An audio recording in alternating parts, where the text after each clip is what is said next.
Les acteurs économiques français, ménages, entreprises ou administrations, font des échanges entre eux, mais aussi avec les pays étrangers. On les appelle résidents lorsqu'ils vivent en France et non-résidents lorsqu'ils vivent à l'étranger.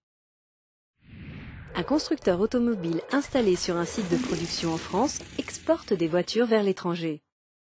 Ce constructeur veut fabriquer une nouvelle gamme de voitures.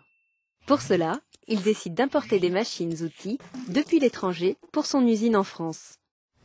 Grâce à cette importation, il produit un nouveau type de voiture qu'il pourra en partie exporter vers l'étranger. Mais il faut former les salariés à l'utilisation et à l'entretien de la machine-outil. Le vendeur de machines-outils à l'étranger envoie donc également des techniciens pour les former. C'est une importation de services par le constructeur automobile installé en France. Ce ne sont pas les seules transactions entre la France et le reste du monde, loin de là. Aujourd'hui, les échanges avec l'extérieur prennent une place de plus en plus importante. Et les manières de produire des biens et des services et de les vendre à l'étranger changent.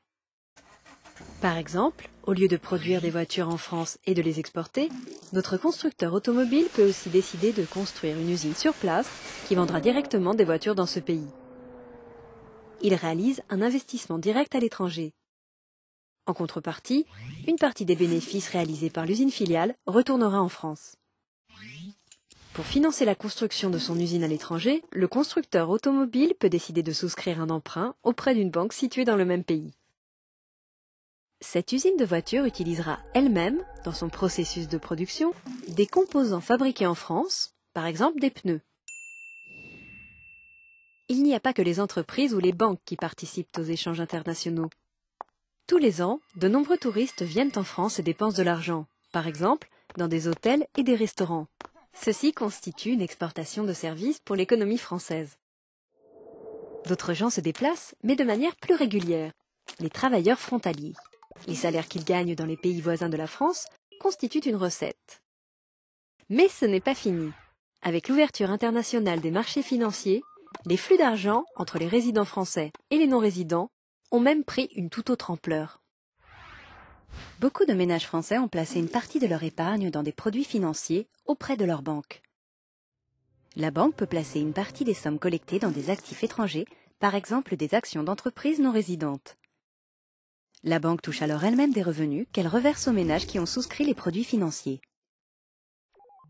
L'ensemble de ces transactions entre les résidents français et les non-résidents est rassemblé dans un document statistique, la balance des paiements, qui existe dans tous les pays selon le même format. Les flèches bleues représentent les flux du compte de transactions courantes de la balance des paiements, c'est-à-dire les échanges de biens, de services et de revenus. Les flèches sortantes représentent des recettes pour la France et les flèches entrantes représentent des dépenses. Les flèches vertes, elles, représentent les flux du compte financier. Lorsque les recettes sont plus importantes que les dépenses dans le compte de transactions courantes, on parle d'un excédent. Cet excédent des transactions courantes permet de réaliser des placements à l'étranger. A l'inverse, lorsque les dépenses sont plus importantes que les recettes, on parle d'un déficit des transactions courantes. Ce déficit doit être financé par des emprunts ou par des ventes d'actifs auprès des non-résidents. Un déficit chronique des transactions courantes, surtout des biens et services, peut être le reflet d'une compétitivité insuffisante. Cela se produit quand les producteurs d'un pays ont du mal à faire face à la concurrence internationale. Un pays qui n'est pas assez compétitif risque d'accumuler des déficits importants de manière récurrente. Sa dette auprès du reste du monde augmente alors progressivement. Si cette dette devient trop élevée, sa situation financière se fragilise et cela peut décourager les investissements dans ce pays. Dans les cas extrêmes, le déficit des transactions courantes ne peut plus être financé. Le pays doit alors dégager rapidement des excédents, avec le risque d'entraîner des ajustements brutaux de la production et de l'emploi. C'est pourquoi, dans l'Union européenne, la surveillance et la prévention de ces déséquilibres macroéconomiques ont été renforcées. Cela repose en premier lieu sur la production de statistiques de bonne qualité. En France, c'est la Banque de France qui est chargée d'établir la balance des paiements. Elle le fait en interrogeant les acteurs économiques en France. Les données de balance des paiements produites par la Banque de France sont très utiles aux citoyens, aux décideurs politiques ou encore aux chercheurs, pour comprendre la manière dont la France s'insère dans la mondialisation et analyser les équilibres et déséquilibres de ses échanges extérieurs.